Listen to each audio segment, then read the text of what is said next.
Hi friends, Aaliya's little ജോയ്സിലേക്ക് എല്ലാവർക്കും സ്വാഗതം.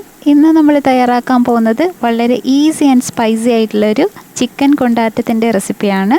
നല്ല ടേസ്റ്റി ആയിട്ടുള്ളൊരു അടിപൊളി റെസിപ്പിയാണിത്. അപ്പോൾ നമുക്കിതിന് വേണ്ടിയിട്ട് ആവശ്യമുള്ളത് 1 കിലോ ചിക്കനാണ്.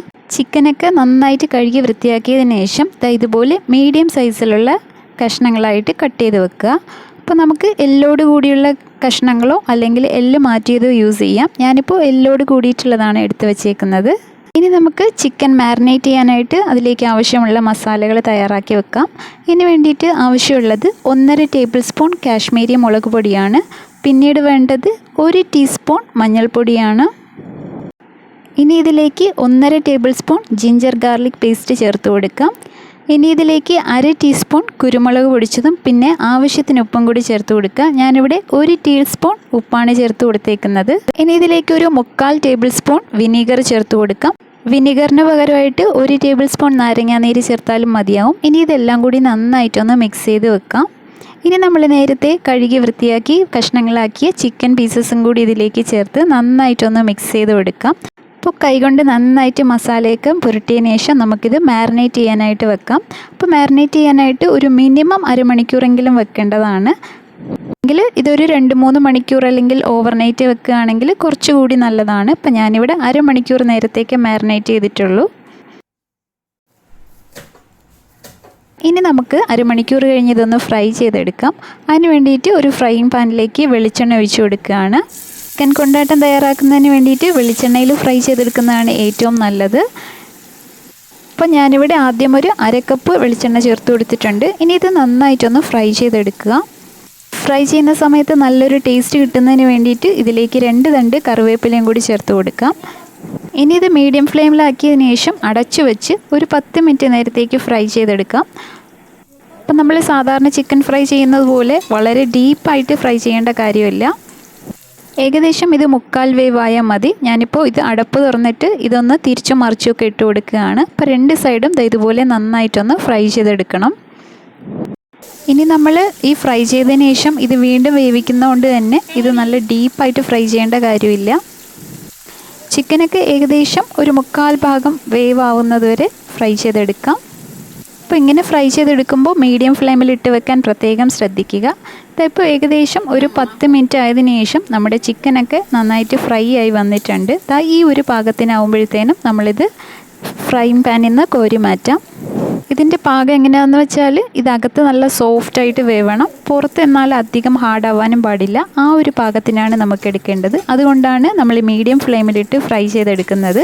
ഇനി ഇതുപോലെ ബാക്കി ബാച്ചസും കൂടി നന്നായിട്ട് ഫ്രൈ ചെയ്തെടുക്കാം. ഇപ്പോൾ മീഡിയം ഫ്ലെയിമിലിട്ട് അടച്ചു വെച്ച് ഇടയ്ക്കിടയ്ക്ക് തിരിച്ചും മറിച്ചുമിട്ട് ബാക്കിയും കൂടി നന്നായിട്ട് ഫ്രൈ ചെയ്തെടുക്കാം. അങ്ങനെ നമ്മൾ എല്ലാ ചിക്കൻ പീസസും ഫ്രൈ ചെയ്ത് മാറ്റിയേക്കാണ്. ഇനി ഇതേ എണ്ണയിൽ തന്നെയാണ് വെളുത്തുള്ളിയും ചെറിയുള്ളിയൊക്കെ നമ്മൾ വഴറ്റാൻ പോകുന്നത്. അപ്പോൾ അതിന് വേണ്ടിയിട്ട് നമുക്ക് ആവശ്യമുള്ളത് 250 ഗ്രാം ചെറിയുള്ളി ചതച്ചതും 20 വെളുത്തുള്ളി ചതച്ചതുമാണ്.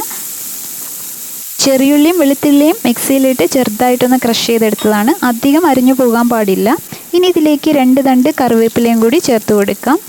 ഇനി ഇത് എണ്ണയിൽ കിടന്ന് ഈ വെളുത്തുള്ളിയുടെയും ചെറിയുള്ളിയുടെയും പച്ചമണം മാറുന്നത് വരെ നന്നായിട്ടൊന്ന് വഴറ്റി കൊടുക്കുക. ഈ ഒരു റെസിപ്പിക്ക് ചെറിയുള്ളി ചേർക്കുന്നത് തന്നെയാണ് ഏറ്റവും നല്ലത്. ചെറിയുള്ളിക്ക് പകരം നമുക്ക് സവോളയും ചേർക്കാവുന്നതാണ്. പക്ഷേ ചെറിയുള്ളിയാണ് നല്ല ടേസ്റ്റ് ഉണ്ടാവുക. ഉള്ളിയും വെളുത്തുള്ളിയും നന്നായിട്ട് വഴന്നതിന് ശേഷം ഞാനിതിലേക്ക് 15 ക്രഷ്ഡ് കാശ്മീരി മുളക് ചേർത്ത് കൊടുക്കുകയാണ്. അപ്പോൾ ഇത് കുറച്ചധികം സ്പൈസി ആയിട്ടുള്ള കറി ആയതുകൊണ്ട് തന്നെ നമ്മളിത് 15 മുളക് ചേർത്ത് കൊടുത്തിട്ടുണ്ട്. അപ്പോൾ നിങ്ങൾക്ക് വേണമെങ്കിൽ കുറച്ച് കൊടുക്കാം. ഇപ്പോൾ കാശ്മീരി മുളക് ആയതുകൊണ്ട് തന്നെ അധികം എരിവ് ഉണ്ടാവില്ല, നല്ല കളർ ഉണ്ടാവുകയും ചെയ്യും. അപ്പോൾ മുളക് ചേർത്ത് നന്നായിട്ടൊന്ന് വഴറ്റി കൊടുക്കുക. ഇനി ഇതിലേക്ക് 1/4 ടീസ്പൂൺ മഞ്ഞൾപ്പൊടിയും പിന്നെ 1 ടീസ്പൂൺ മല്ലിപ്പൊടിയും 1 ടീസ്പൂൺ ഗരം മസാല പൊടിച്ചതും കൂടി ചേർത്ത് കൊടുക്കാം.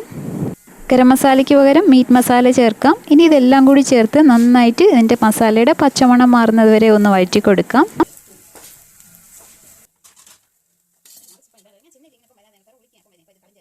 ഇതായപ്പോൾ നമ്മൾ ചേർത്ത മസാലയൊക്കെ എണ്ണയ്ക്കിടുന്ന നന്നായിട്ട് വാടി വന്നിട്ടുണ്ട്.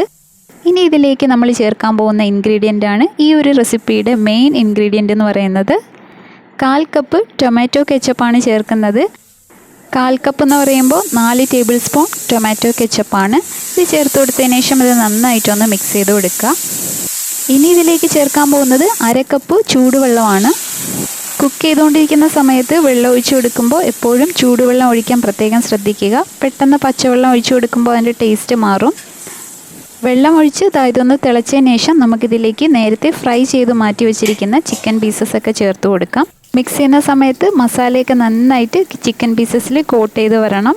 ചിക്കൻ പീസ് ചേർത്ത് നന്നായിട്ടൊന്ന് മിക്സ് ചെയ്തതിന് ശേഷം ഇതൊരു 5 മിനിറ്റ് നേരത്തേക്ക് ലോ ഫ്ലെയിമിലിട്ട് വെക്കാം. ഇത് ശരിക്കും നല്ല സ്പൈസി ആയിട്ടുള്ളൊരു ഡിഷാണ്.